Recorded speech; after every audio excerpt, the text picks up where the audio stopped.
खुदा खैर करे। अरे अम्मी, इस उम्र में इतनी भाग दौड़, खुद को पीटी उषा समझती है क्या आप? अरे कमर में लचक आ जाएगी, पैर में मोच आ जाएगी, इस उम्र में हड्डियां जोड़ेंगी भी नहीं।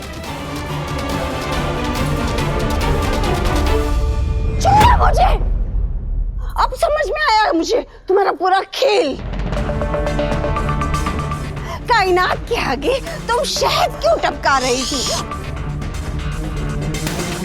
कायनात को बहला फुसलाकर तुम तीनों उसको अस्पताल ले जाना चाहती हो, उसकी मर्जी के बगैर उसका बच्चा गिराना चाहती हो। अल्लाह गारत करे तुम तीनों को। अम्मी, हमने कुछ गलत नहीं किया है। गलती तो कायनात ने की है, बल्कि गुनाह किया है उसने। अब इस गुनाह से कैसे निजात पाना है, ये सोचना है। अब बीच में मत आइए।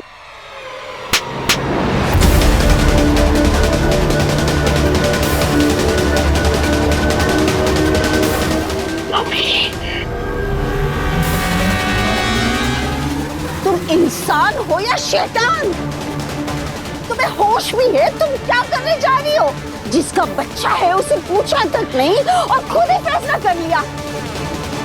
क्या कायनात को पता है कि उसके पेट में बच्चा है? अम्मी धीरे बोलिए। उसको बिना बताए उसका बच्चा गिराने चली हो तुम। बेरहम कहीं की।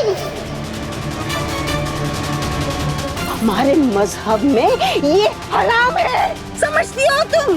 जिंदगी देने वाला अल्लाह है और वही मौत का फैसला भी करता है।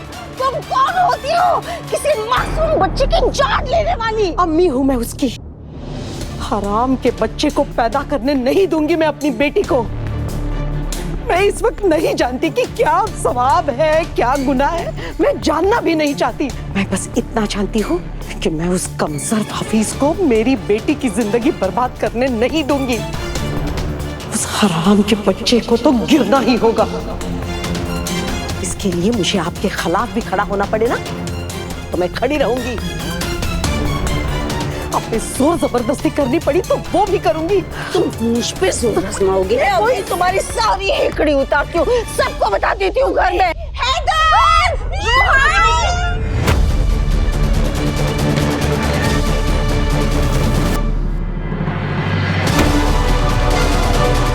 दादी अम्मी, लगता है दादी अम्मी को भी पता चल गया कायनात पेट से है। राक्षस कहीं के पूरी औरत के साथ भी वही सुलूक कर रहे जो मेरे साथ किया।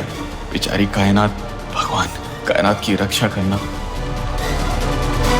अम्मी, आप ही ने मजबूर किया है मुझे। मैं आपसे कहती रही कि कुछ मत बोलिए, लेकिन आपने मेरी बात ही नहीं मानी। मेरी बिन ब्याही बेटी को नाजायज बच्चा पैदा करने नहीं दूंगी मैं। इस हमल को तो गिरा के ही रहूंगी।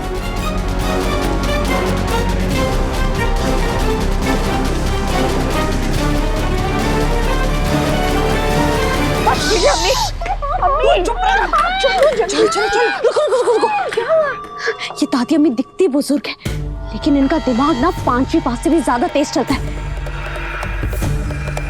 छोड़ो, पक्का इन्होंने ना अपनी लाडली दुआ को ना अभी तक फोन करके सारी दास्तां सुना दी होगी।